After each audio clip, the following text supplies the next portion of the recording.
Performance.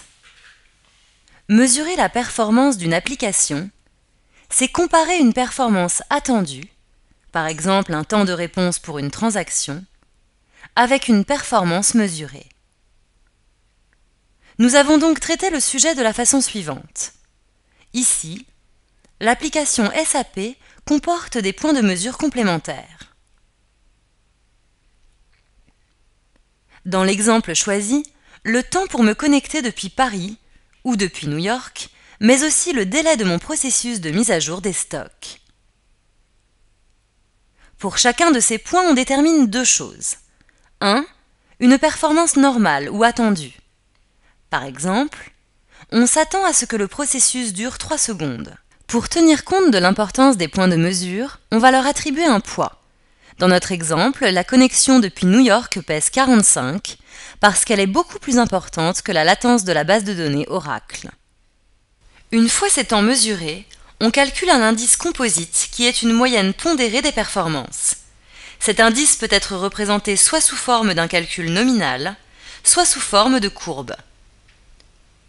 Ici, on sélectionne uniquement la courbe de synthèse qui donne la performance du SAP, dont on voit qu'il est assez performant puisque l'indice 100 est la performance nominale en rouge.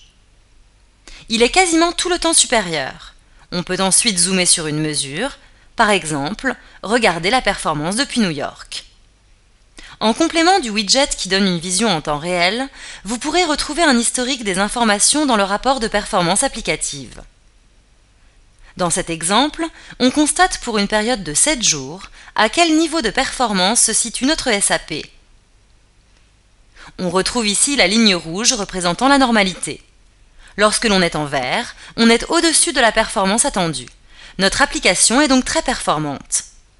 Quelques pics rouges descendent en dessous de la performance attendue. On peut ensuite disposer d'informations de synthèse comme la moyenne de la performance sur la période, le pourcentage du temps au-dessus de l'indice 100, ici 95% qui est en vert, car il correspond au seuil cible que nous avions fixé.